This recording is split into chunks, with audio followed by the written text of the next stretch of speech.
right, I've been asked to do exercise 1 for all of you. As long as I'm doing exercise 1, I might as well bring in the facts that some of the things I've been seeing are kind of a joke. For example, I saw this one particular video which stated very bluntly that when we're doing the naihanchi stance, the feet are out like this. Well, excuse me, that's not naihanchi stance. That's another stance used in Japanese martial arts, not by us. I was never taught to stand like this by Oyata in a big, stupid, low stance with my feet moving out. No. Oyata taught me bluntly, it's 1 to 1.5 shoulders wide, and the heels are out, so your feet are parallel on the outside. They're not tucked in, they're not, like toed in. They are like this. This is basically the naihanchi stance that you want to maintain.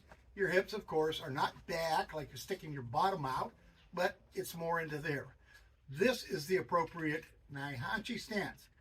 Now, originally, I was shown the hands are back here. But I've always kind of wondered about this. I happen to know that the movement from the punching particulars, your hand comes back, you're like grabbing, pulling someone into something. That's the purpose of this. Now, I know that they're coming back to this point at this point. In other words, pulling the hand so it comes to here.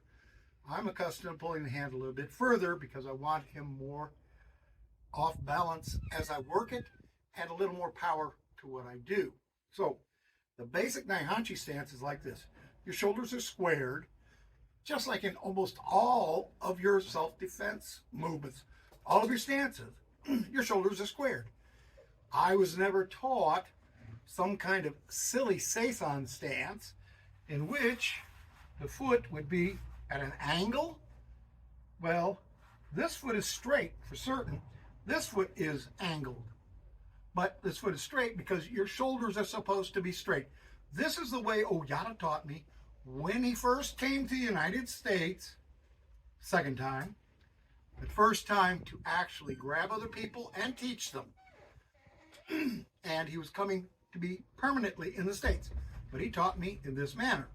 Cat stances, same thing. The back foot is at a 45-degree angle. The front foot is flat on the ground. He did not have the toes on, nothing like this, heel up in the air, any of that ridiculous stuff. The weight distribution, as he taught me, it could be 90% all the way on the back leg. It could be 90% on the front leg. It just depended, and you were supposed to be able to see it. Now, at this point, your shoulders square to the front. Again, your shoulders are square to the front. If you're going to be using this stance in fighting, you're going to place your hands up, and you're going to crouch a little bit. And from here, you can shift a bit. But these feet don't move. Your upper body moves. Your upper body can move to here. Here. You don't have to move your feet in order to move your upper body to get the power and whatever it is you need to accomplish your techniques. Weight distribution, you're going to need. Of course, you're going to need to go back and forwards. You're going to have to be able to lift your foot. But if all of your weight's on the back foot and the cat stance is ordered just to kick the guy, well, that's absolute bunk. It's not just to kick the guy with my front foot. Because when I kick, my weight is going into the target. I don't teach my students to kick like that. It's ludicrous. You hit something, someone, you're going to fall backwards. Your weight has got to be in it, so you're going to be coming forward. You have no choice in the matter. But shoulders are basically squared, especially when you're working things. Now, naihanchi stance, I'm standing here, my feet are parallel on the outside, my knees are slightly bent, my hips are forward in this manner, and when I punch, my punch comes out to the center. Oh, when I block, my hands are coming out to the shoulder. Here, here, up here, here, across a bit, Definitely your hands are in this manner, all the way down to the bottom. All the way. It's like a shield if you take a look at it. Your body is straight. The hands are placed in different positions. If I want to punch head high, I punch right. It's a face punch. I'm going to punch right in front, here, and here. Now, why on earth would I do that? Why wouldn't I punch straight out to the side? Oh, your body's to the side, you're going to punch. Well, yeah. Congratulations, dumb shit. That's not the way it works. What you are attempting to do with the basic exercise 1, what you are attempting to do is to see with your eyes the positioning of your hands and to develop a memory structure for these things. You're not attempting to make your body move exactly like it's supposed to be. If you take a look at your nai stance and you turn it sideways to the opponent, you'll notice that you're standing in this manner. Your opponent's here. If you take a look at the pictures of Matobu Choki and the other earlier pioneers, they're going to be standing basically like this. They don't stand like Gigo Funakoshi and all of the younger people, a lot younger than Gichin Funakoshi, the kids. They love their competitions. They love getting those legs all the way out. They like bolting themselves to the ground. We don't bolt ourselves to the ground. We make it so we move. We also want to have a little bit better, nowadays, defenses. So I'm pointing my knee out like this, but I find that if I turn my foot 45 degrees forward, my knee comes even further out, which, if it is struck, this is the way my knee works. I bring my back foot slightly forward so that it's 45 degrees also. Now my feet are, again, parallel on the outside. On the outside of the foot. My feet are parallel. This foot is slightly back. Just a little bit back. That's all. It's not even with it.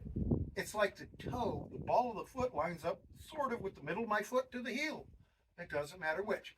But if you ever watched a sprinter, an Olympic sprinter, you'll find that their feet, they're on the balls of their feet, and when they push off, they have the power going forward. This is designed essentially for that. I've discussed the stances a little bit. There's a lot more to this stuff than what I just can blab in a little short video. So let's go back to exercise 1. Exercise 1, as I said, my feet are parallel. They're slightly, about a shoulder and a half long, wide. They're not 2 shoulders long. They're not crazy. I'm not all squatted down. My hips are forward. And now I'm going to work exercise 1. Now we basically start in this position. All right. Again, I mentioned this position is where my hand would come if I'm dragging someone with the hand. From here, I'm going to work my first basic things. Now, we're going to do outward blocks, followed by the different ones. From here, my hand is going to come along and around. Notice this. It's sliding. My elbow, my forearm, they're against the side of my body. My ribs, they're along here. This is solar plexus high. And then it comes out and twists when I make a strike. Yeah, that's different, isn't it? Sure, I was taught this way, positively. But the problem is this bone. This bone is loaded with nerves all the way up and through here. This bone is the smallest of the 2 bones in my forearm. Smallest. If I strike very hard, I risk breaking that bone. I can use it in a twisting manner, yes, to cause the force to be distributed over a larger area, yes, but that's pretty well advanced. That's not the stuff you want to show your beginners, because we're trying to train their eyes and their mind to work together. So from here, I'm going to bring it around and strike the outer portion.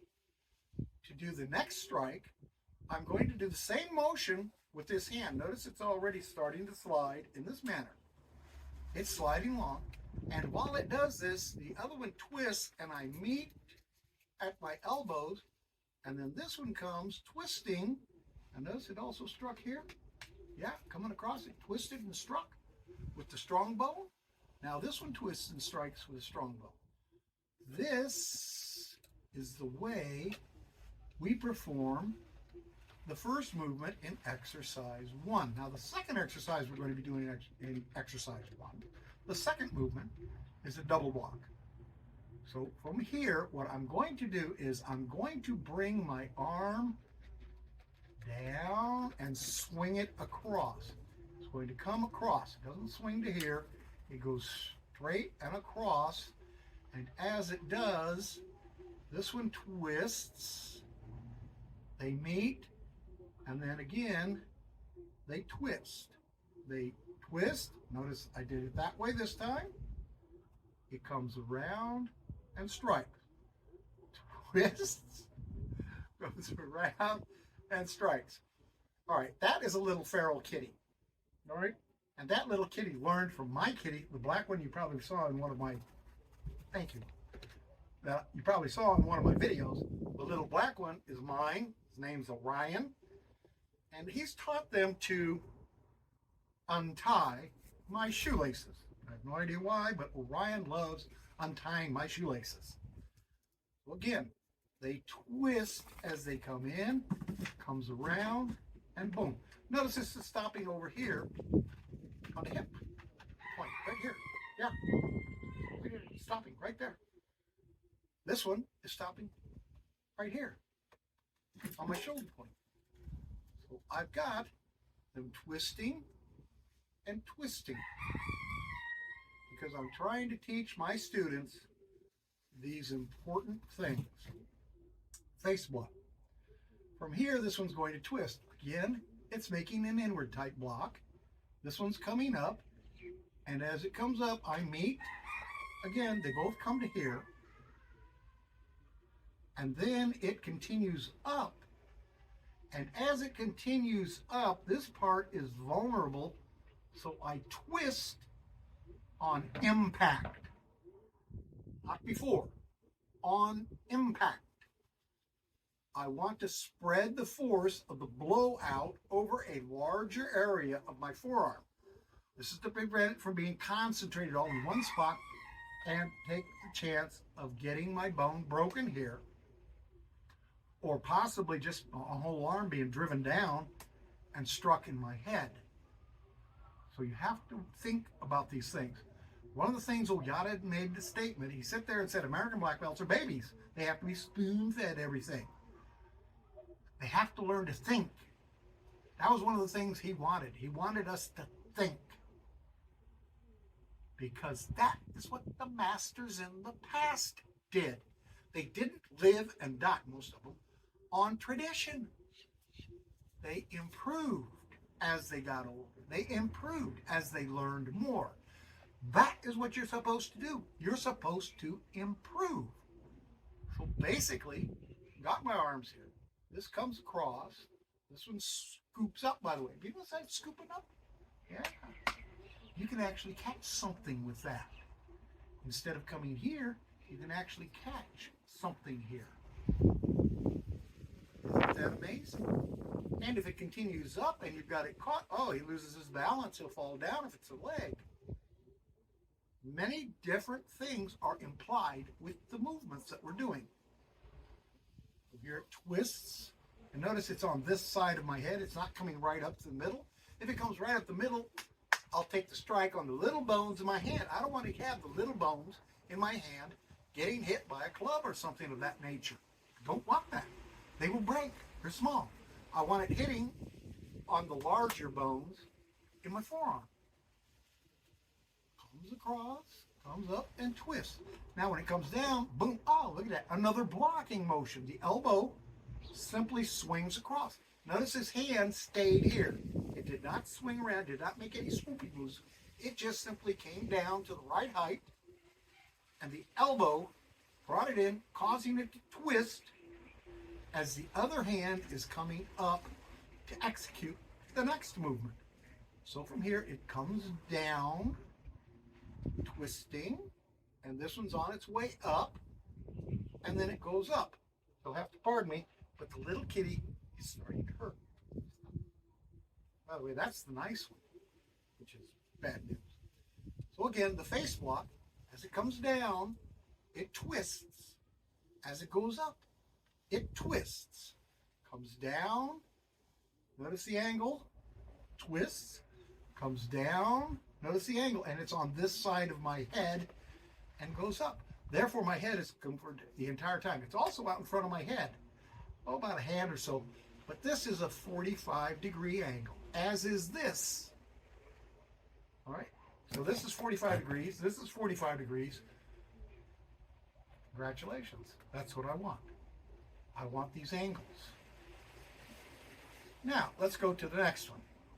I'll bring my arm up, I'll twist as I strike, and then I'll punch. And notice, originally I was taught this way. I've learned since, I prefer to do like this. I twist it till it's about 45 degrees. Bringing it up again, I come across and strike. Now I know a lot of the people like to bring this one up and repeat on this side that way. I'm not interested in that so much. I'm working on visuals. So at this point, I'm bringing it with one arm, constantly working. I work right to the middle, to solar plexus high. I'm looking straight forward. When I look at my opponent, he goes, hey, whoa. I look straight at him. I don't look off to the side. I don't look to see if the birds are flying or anything. I look at him. And when I look at him straight. And all of my practices have been based on visual. And I am visual when I look at him. So I'm here, and I punch. And I twist. When do I twist? Here, right before I make the impact, in essence. Right. And it blends. It's not jerky. The second one will come across, same thing. I'm making the angle. I'm coming forward 45 degrees also, if you'll notice. It's coming across my body in this manner, and again striking with a slight twist. And then the strike. Right out, and a slight twist right at the end. That's it. Now notice it's brushing my ribs. My punches brush my ribs the whole way out. What happens if the guy steps in? Boom! Oh, I still hit him, and I've got power. If I try to do this, well, this arm could be bent back. Yeah. I've lost my power as soon as this gets away. So I keep it in here. So he walks in, he still gets hit with a pretty good, strong uppercut strike. And the hand is going to make a twisting motion as I continue through him. So again, let's say this side, and then punch. Again, block with your inward, and it twists slightly, and then punch. Block and punch. In this manner. Next we've got side punch, side block. From here, I'm going to want to bring it in. Now, again, it's moving along the ribs. It's staying up. The elbow is staying against my body. I'm not doing this. Every time I do something like this and hit something, it feels like my shoulder's coming out of joint. And the chances are pretty good it might be attempting to do so. We keep it in like this because, again, just because I call it a side punch does not necessarily mean it is a side punch. Perhaps I have caught his hand and pulled it in to what I'm about to do. So I do a side punch, come to the side, blocking. Notice it twisted again. Twists as it comes down, boom. Again, it stops right in the middle of my thigh. This one stopped in the middle of my shoulder. Here, it twists, coming around, boom. From here, it comes up, boom. This is coming up. This is here. It's about one hand's distance. You don't measure it down to nanometers or anything. About. It's good enough. One hand's distance from the rib to your wrist, and oh, this is outside, isn't it? From here I look, and from here, again, as I bring it, it strikes, and then strikes. Side punch. Notice I'm starting to twist already. Twists, comes around, and hits. Side punch, comes around, twists, and strikes. Now, side punch, but I'm going to look at this point to here as I make my side block. 1, 2. Side blocks. Looking, coming, twist, and strike. Face punches from here. Boom. That's it. They brush my ribs. Boom. Boom. Middle punch. Boom. Boom. Low punch. Boom. Boom. Now you're supposed to be doing like 10 of each of these. Middle punch from here. 1, 2. Because now I'm double punching. And after I've done 5 of these, bring the other hand out. And then from here, I'll do 5 more. Just like that. At the end of it, I've finished that. So I bring my feet, into this particular stance, natural stance, we call it. Again, natural stance, feet aren't like this. I was watching a video, and the person was telling us about, well, when your feet are like this, that causes you to want to move forward. And when your feet are like this allows you to move back. Dude, that ain't true at all. Not even slightly. When your feet are in this position, like this, you should be able to see them, like this, you're hardwired to move in reverse. Human beings are hardwired to run away. Hardwired. It's in you. You have to overcome it in order to advance on the student or whoever's attacking you. You have to overcome it. How do you do that? Well, practice, of course, but shift your feet like this. Now your weight's on the ball of your feet. Oh, yeah. You can move forwards. You can move sideways. You can move back. You can move any direction you want to move. And you're no longer hardwired to move in retreat. Because we find that it is best to take away his space, the space between you and him. By maintaining the space, you're giving him a chance to continue his attack. By taking away his space, you're jamming him up and you're messing up whatever it is he's attempting to do. Now from here, we would basically work our kicks. Our kicks are so simple, it is unreal, because this is exercise 1, and it covers the 3 main kicks that you actually need. All right, what are they? It's pretty simple. Your front kick. Now, people call it a front snap kick. Okay, that's fine. You can call it a front snap kick because kick, boop, bam, comes back. When it does come back like that, the chances are very good that you're actually using your heel as a secondary strike against his leg. In other words, if I were to do something like this, coming back, I will use my heel against his other leg, his support leg, or one of his legs. I'll use it against him in order to buckle him. So that is why I would have a front snap kick. But the basic kick we're going to use, and you do not strike with the instep of your foot. The instep of the foot is a target. We use the toes. The toes dig in. You use the ball of the foot, but the ball of the foot came from Japan, a Japanese sport, fighting. All right? They run around barefoot. Dude, you walk around barefoot on the street? You walk across broken glass? You walk across gravel and barefoot? I don't think so. Most of us don't. I don't. I don't want to step on a rusty nail. Congratulations. I don't even want to step on it with my shoes on. But the fact is, well, my shoes, it's not so much problem because I've got one of those one of those little metal plates down in the bottom that prevents spikes from coming through it, as well as being steel-toed. Not these, of course not. These are Asics. These are for comfort. These are for training. And I wear my actual steel-toed shoes, and they're not boots. They're shoes. They look like tennis shoes. Yeah, sports shoes, whatever you want to call them nowadays. They look like them, and big surprise, they're steel-toed, and the bottoms are also done. But let's get back to the front snap kick. If we're going to kick, we want to kick, boom, and plant forward. My weight wants to be in it.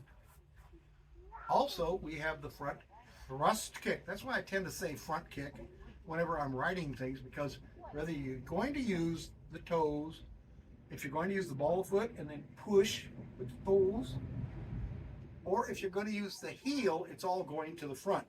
And when you use the heel, that is your front thrust kick.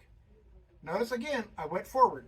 My weight is behind it. I do not want to fly backwards. We do both sides. 10 kicks. Okay, that's good enough. Now, let's talk about the side kick. Yeah. Well, side kick goes to the side, right? From here, I've got a couple of ways I can do it. I can point my knee at the target and then shift, hitting with the bottom of my foot. Notice I hit with the edge. Challenge. Jump off a chair, land on the edge of your foot. Ankle doesn't break. You can do this all the time. Ankle breaks, I don't advise you to do that anymore. But from here, it comes up, points, shift, and I'm hitting with essentially my heel. Boom. The other one is I do bring it up to here and thrust out with it. So it's a thrust. Again, I want to hit with the heel. I'm really scared about hitting the mirror. Sorry. But you want to hit with the heel. Ooh, close to dinner time. Know what's on my brain, right? So from here, bring it up, shoot it out, hitting with the heel, and I plant forward again. Same thing to here. Now we've got the rear kick. Well, the rear kick's for when the guy comes up. We don't do a side kick. We don't do a back kick or anything like that in basic exercise 1. We use the rear kick. The rear kick comes from the floor and goes up at a 45-degree angle with the heel. So from here, I am going to bend slightly forward. I'm going to bend forward. I'm going to kick right from here, brushing this support leg, comes up, back, and down. Notice I set it here. Now, I want to actually kick, plant down in that manner. If you caught my leg, I want to lean into my foot and bring my leg with my weight, body weight, down, forcing him down if he catches it. When we hit with the heel, it comes up between the legs. It's not something that's coming in here that can be blocked. It's something that's coming up. It can strike to his knees, of course, to his thighs, in or out, or whatever. But it is used in that manner. It also can be used because if I strike him, what's going to happen? Well, I'm not going to be continuing forward so much. Just like if you kick a bag, boom, your weight and everything tends to kind of stop there. Unless you're like Joe Rogan, kick it and the bag just flies all the way around. But our bags weigh about 200, 250 pounds. So you're not going to get a 75-pound bag at my place. I can combine my kicks. So I can kick with a rear kick, front kick, and I can only get away with it if I kick him. I actually have to make contact. Boom, boom. In that manner. Of course, anybody with even a slight brain in their head knows I can reverse it. I can kick him, boom, and using that, boom, kick him. The leg has to brush to make sure that it's going straight back. And I came back because I did not want to fall down back there. Well, what if you want to do a side kick? Okay, we have what's called a stutter step. So from here, I can kick, boom, bring the foot down, change to this leg with the weight, and from here, side kick him. Very simple little move. Kick, down, one, kick, down. It's called a stutter step. That's all it is. Leg comes down, bump up, change weight. That is exercise one. You need to practice exercise one every single day, because you're not going to be able to incorporate these things until you have done them thousands of times. There's no concert cellist. There's nobody that plays the piano in concerts who has not spent hours and hours practicing over and over. And they practice thousands of times. On the piano, their fingers are running up and down the scale. On the cello, they're working the scales up and down, their fingers moving, the bow moving properly with the wrist and everything. All of this is something that takes time and practice. And that's the only way you become good at anything. You want to be a welder? You have to do it over and over and over again. Have your work checked by somebody that really knows what they're doing so that you're doing it correctly. Oh, you can be a jack of all trades and a master of none if you want. But if you want to be a really good welder, you have to do it over and over and over again. And that takes time, practice, effort.